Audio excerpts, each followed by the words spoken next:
Yeah.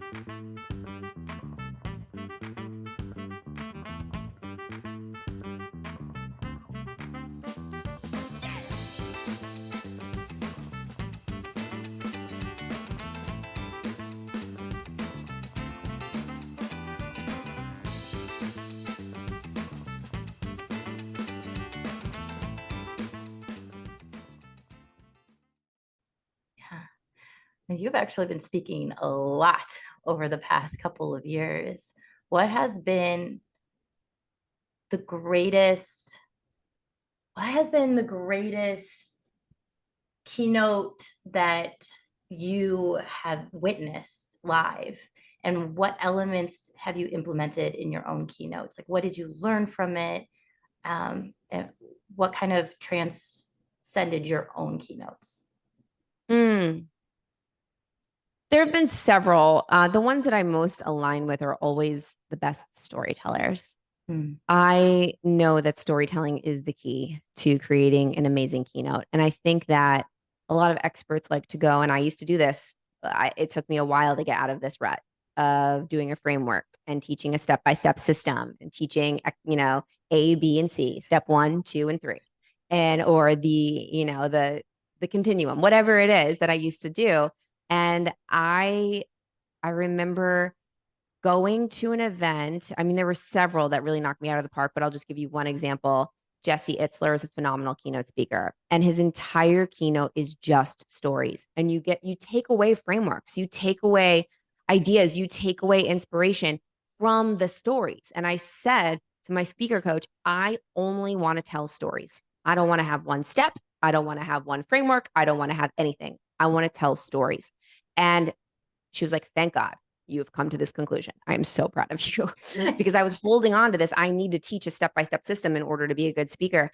And now that I've just go on stage and I tell my stories, it just makes it so like people love listening to stories and they can see themselves and where they are in that moment in that story.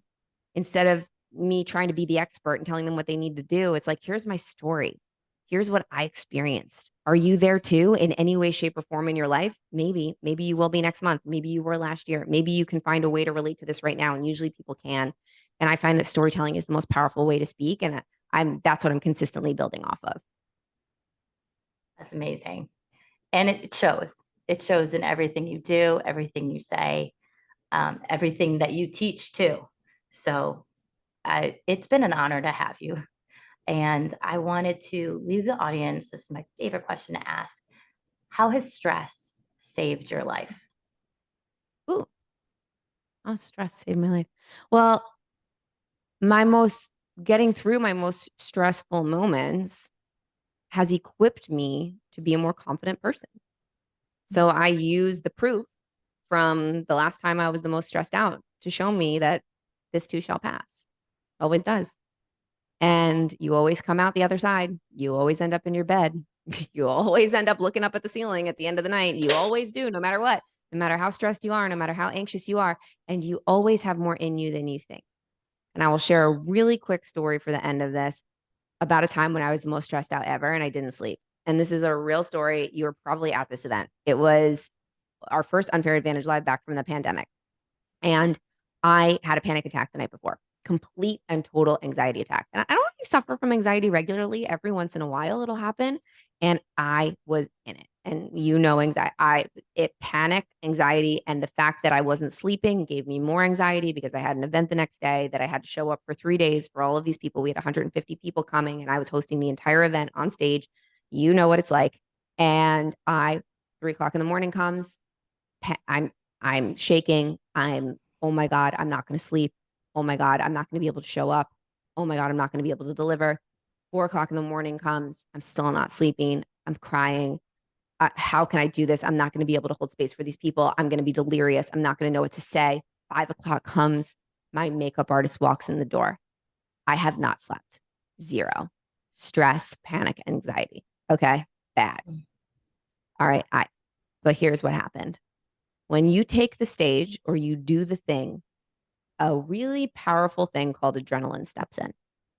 And you are so much more capable than you even realize.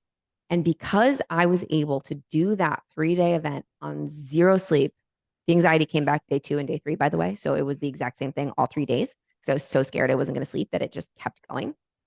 But I was able to have an unbelievable successful event. I was able to give all of my speeches. I was able to show up unbelievably. And because I was able to do that, even when I was having a massive panic attack, proved to me how powerful I am. And so now when I panic or I stress or something bad happens or all of the stars aren't aligned perfectly for me for an event or an experience or whatever I'm doing, I can go back to that and I can say, you know what, Jenny, you did Unfair Advantage Live on zero sleep. You can do this. Mm. Thank you, Jen, for being vulnerable and sharing that. Yeah. Yeah, because I know I have several clients and I know some of the listeners have actually shared that they get panic attacks and it's very difficult for them to like move forward. But that that will definitely be a helpful reminder to them. So thank you. Good. How can people connect with you? Instagram at Jen Gottlieb, but really just go get the book. BeSeenBook.com. Go get the Yes. book and then connect with me on Instagram and share with me that you got it. If you go to BeSeenBook.com, there's a ton of bonuses that you can get for getting the book. Uh, I love this book. I know it's going to help people. So that's why I'm so excited to talk about it. And yeah, honored to be here. It's absolutely incredible. Go get your copy today.